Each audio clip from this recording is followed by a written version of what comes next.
Hoje a gente vai conhecer a Purana, ou a história de Sarasvati, e a gente vai entender um pouco o que essa Shakti do conhecimento traz para nós. Como eu fiz das outras vezes, eu fiz um pequeno resumo da história e vou contar aqui para vocês, fazendo a leitura para que eu não perca nenhum dos pontos que são fundamentais para que vocês ouçam, ok? Então, vamos lá.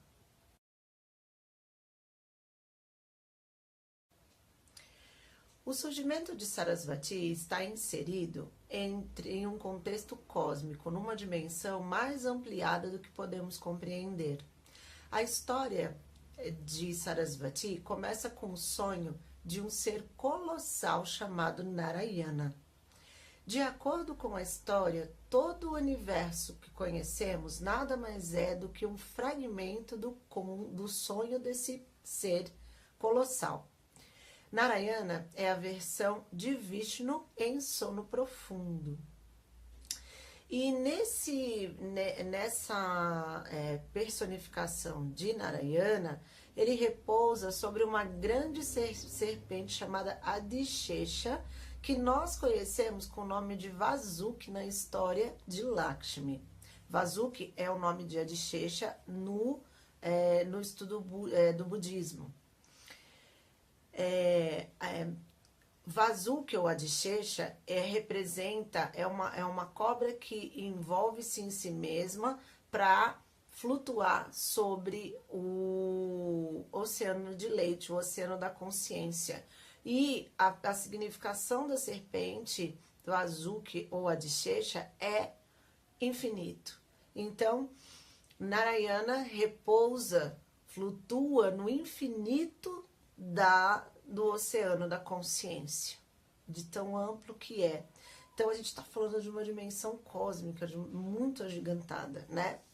E ele começa, Narayana, num dos seus sonhos, começa no sono profundo, ele começa a ter um efeito do sono e uma linha energética começa a sair do seu umbigo, um fio energético começa a sair do seu umbigo.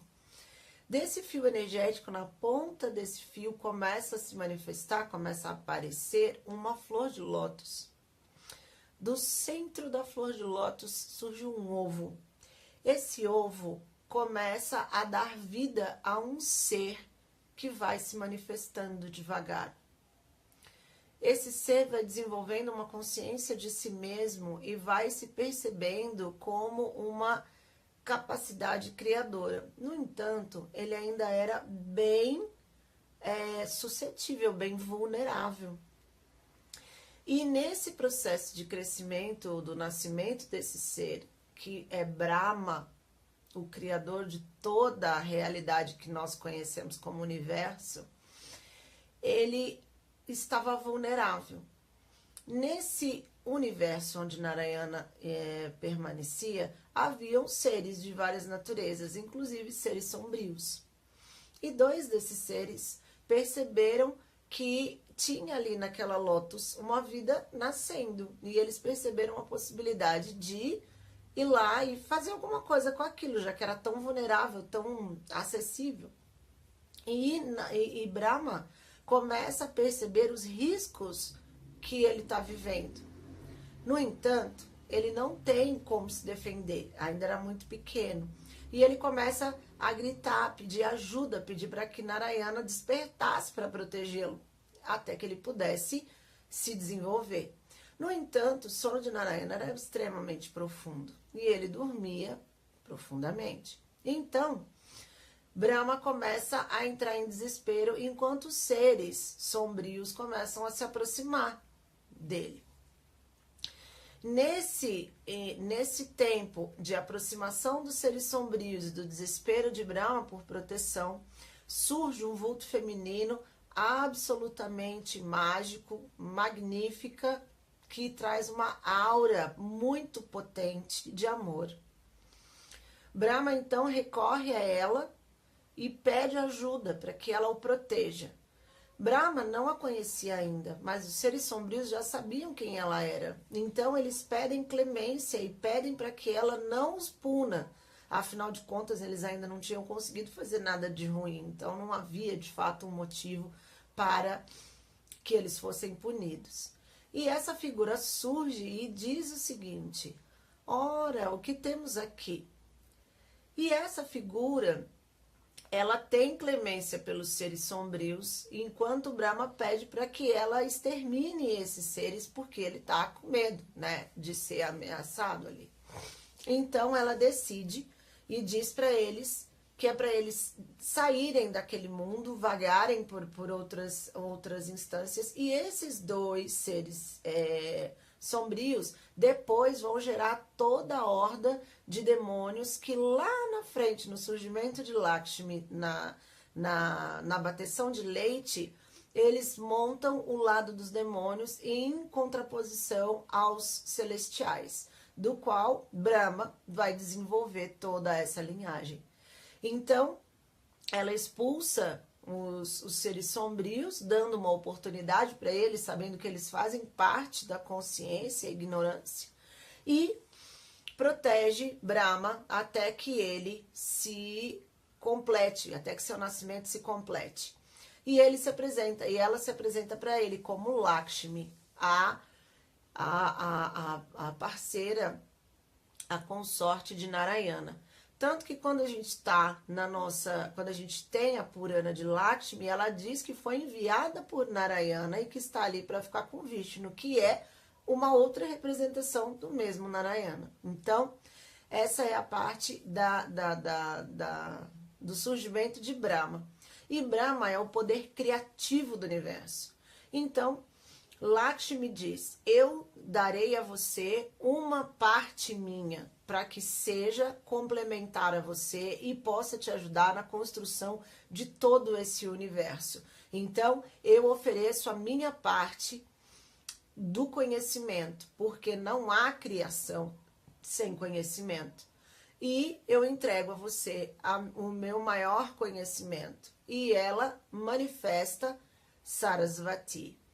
E Sarasvati passa a ser a consorte de Brahma na compreensão de que não há possibilidade de criar sem conhecimento.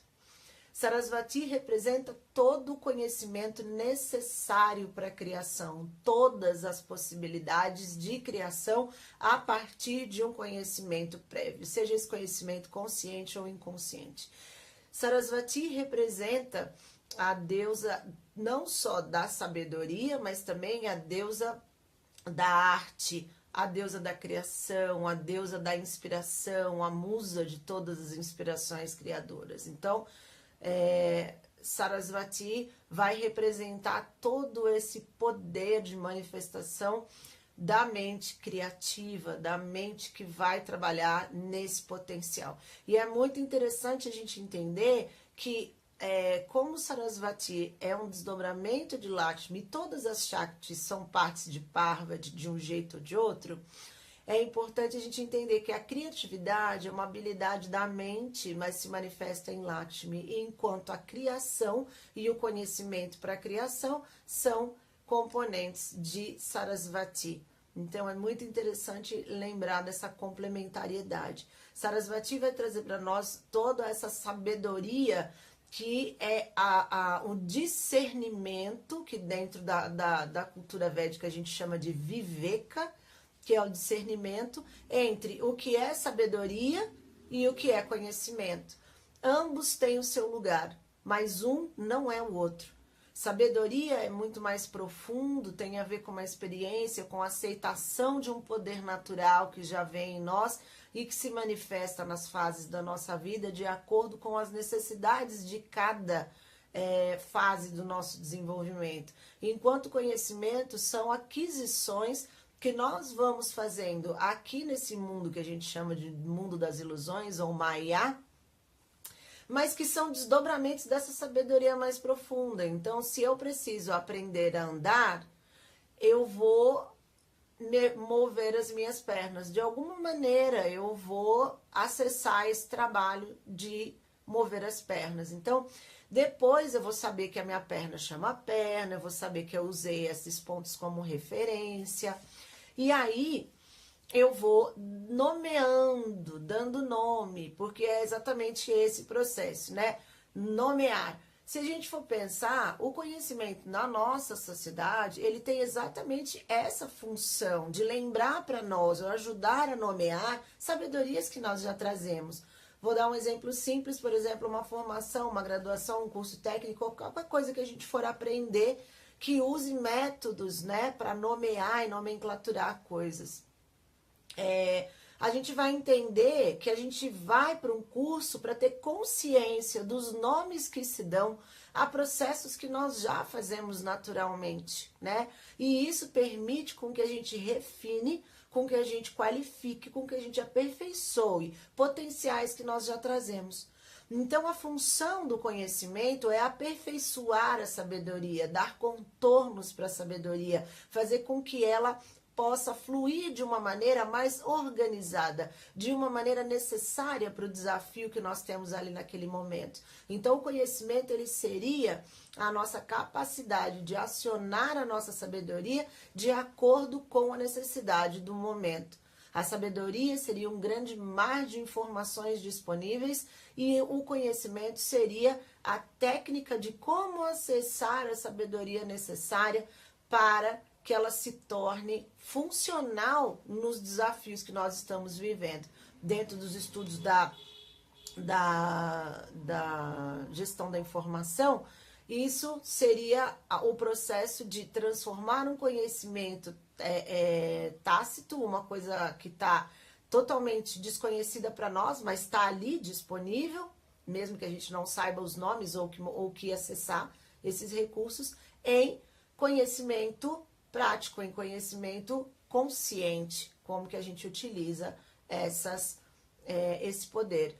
Então, essa base, Sarasvati traz para nós o ensinamento de como sair do modelo reativo e passarmos para o modelo ativo. Então, agora a gente vai entender um pouquinho mais sobre essa capacidade, esse presente que Sarasvati traz para nós.